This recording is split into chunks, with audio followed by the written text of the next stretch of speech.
God first in your life. And God will not allow you to become last in life. Ang pinakamatalino, marunong na pwede mong gawin ay yung iuna mo ang Diyos sa iyong trabaho. Yes, work hard. Yes, work smart. Pero dagdagan niyo po ng pangatlo. Work with the Lord. Magtrabaho ka kasama ang Diyos. Dahil pababasa niyo din po ito sa Salmo, sa awit, if the Lord will not build the house, the worker works in vain. Kung hindi ang Diyos ang gumawa, ang magtatrabaho, ang magbebendisyon, ang magpapala, kahit na anong gawin mo, walang kwenta, walang bunga. Amen? Meron po akong kaibigan. Kwento po niya, pag lunchtime, bago po siya kumain, papanoorin muna po yung aking mga videos. Nagsisimba doon sa kanyang cellphone. Naririnig ng mga kaopisina niya, naririnig daw po sa boses ko. Ako na lang po, ako daw ang palaging naririnig nila.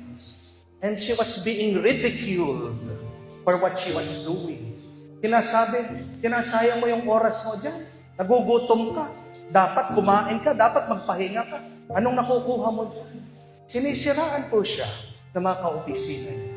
At nag-open up sa akin, sabi, Father, gusto ko nang mag-quit, umalis dito sa aking trabaho. Kasi ako na lang po, pinag-uusapan nila. Wala naman po ginagawang mali, pero para sa kanila, parang mali yung ginagawa ko. Sabi ko, just be faithful. Just be good. Have a clear conscience. Kung alam mo, wala kang ginagawang masama, dapat huwag mong masamain. Kung alam mo, wala kang ginagawang masama, dapat wala kang sama ng loob. Amen? Alam niyo po yung nangyari.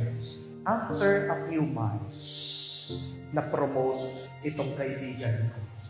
Yan pala yung dahilan bakit pinag-uusapan siya. Yan pala yung dahilan bakit sinisiraan siya. Dahil nag-iinggit lang pala sa kanya. Pero tingnan niyo po, paano naging posible na na-promote siya? Oo, maaaring sabihin mo, masipag siya. Oo, maaaring sabihin mo, matalino siya, marunong siya.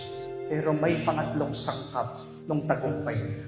Kung hindi siya malapit sa Diyos, at kung hindi niya inuuna ang Diyos, hindi sana siya umangat sa kanyang trabaho. Amen? Tandaan natin ang napakagandang salita ng ating Panginoon na tayo na mga tagasunod niya ay sanga at siya ang puno. At pag ang sanga ay nakalayo sa puno, walang bunga ang tutubo. Ask yourself the question, am I close to the Lord?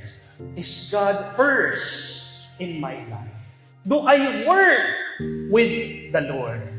Kasi mga kapatid, kahit gaano ka pa kasipag, kahit gaano ka pa katalino, kung wala ang Diyos sa buhay mo, walang kwenta ang gagawin mo.